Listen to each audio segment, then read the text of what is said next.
പൗലോസ് അപ്പോസ്തലൻ ഗലാത്യർക്ക് എഴുതിയ ലേഖനം 4-ാം അധ്യായം 19-ാം തിരുവചനം. എൻ്റെ കുഞ്ഞു മക്കളെ, ക്രിസ്തു നിങ്ങളിൽ രൂപപ്പെടുന്നത് വരെ വീണ്ടും ഞാൻ നിങ്ങൾക്ക് വേണ്ടി ഈറ്റുനോവ് അനുഭവിക്കുന്നു.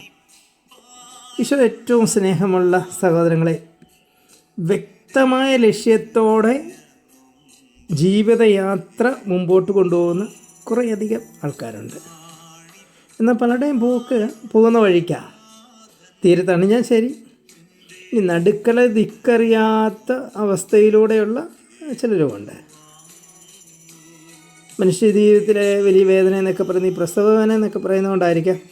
പഴയ കാലത്തൊക്കെ പല അമ്മമാരും ഇങ്ങനെ പറയും, അയ്യോ ഞാൻ നിന്നെ 9 മാസം ചുമന്നതാണ്, നിന്നെ എത്ര വേദന സഹിച്ചാൽ ഞാൻ പ്രസവിച്ചതെന്നൊക്കെ അറിയാവുന്നു. ഇന്ന് പക്ഷേ അങ്ങനെയൊരു സെൻറ്റിമെൻറ്റ്സിന് വലിയ പ്രാധാന്യമില്ല. കാരണം ഇത് കൂടുതലും സിസേറിയനല്ലേ, അതും മാസം തികയാതെയൊക്കെ. എന്നിട്ട് കുഞ്ഞുങ്ങളെ കുറച്ച് ദിവസം നേഴ്സറി വെക്കുക, ഹോസ്പിറ്റലുകാർക്ക് 2-3 ലക്ഷം രൂപ കൊടുക്കുക, അതൊക്കെ ഒരു ഫാഷനായി ഇപ്പോഴത്തെ ഒരു ട്രെൻഡായിട്ട് മാറിയേക്കുക. ഹോസ്പിറ്റലുകാർക്കും താല്പര്യം കൂടുതലും ഈ സിസേറിയനൊക്കെയാണ്.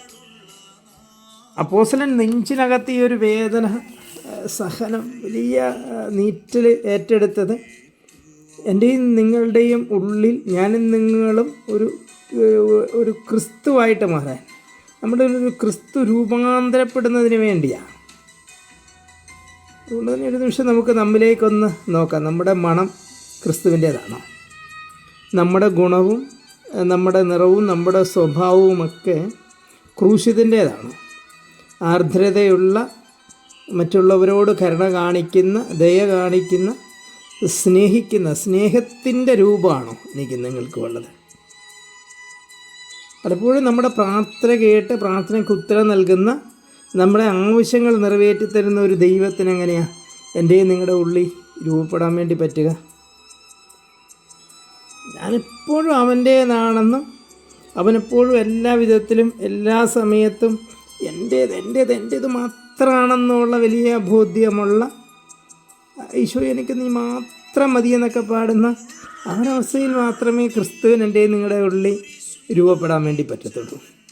അത് നമ്മുടെ രോഗം സൗഖ്യപ്പെട്ടില്ലെങ്കിലും, നമ്മുടെ പ്രശ്നത്തിന് പരിഹാരം കണ്ടില്ലെങ്കിലും, നമ്മുടെ പ്രാർത്ഥനയ്ക്കൊന്നും ഉത്തരം ലഭിച്ചില്ലെങ്കിലും, എനിക്കെല്ലാറ്റിനും എൻ്റെ തമ്പുരാനാണ്, എനിക്കെല്ലാറ്റിനും പോകുന്നവർ എൻ്റെ ഈശോ ആണെന്നുള്ള വലിയ ബോധ്യത്തിലും വലിയ വിശ്വാസത്തിലും ആയിരിക്കണം. നമുക്ക് പ്രാർത്ഥിക്കാം, ദൈവമേ നീ എന്നിൽ വസിക്കണം, ഞാൻ നീയായിട്ട് മാറണം. അതിനെന്നെ തടസ്സമായിട്ടുള്ള എൻ്റെ പാപങ്ങളും അശുദ്ധികളും എന്നിലെ കുറവുകളും കുറ്റങ്ങളും ഒക്കെ ക്ഷമിച്ച് കർത്താവേ നിൻ്റെ വലിയ കൃപയിലും നിൻ്റെ സ്നേഹത്തിലും എന്നെ നിറയ്ക്കണമേ. Amen. Praise the lord. Hallelujah.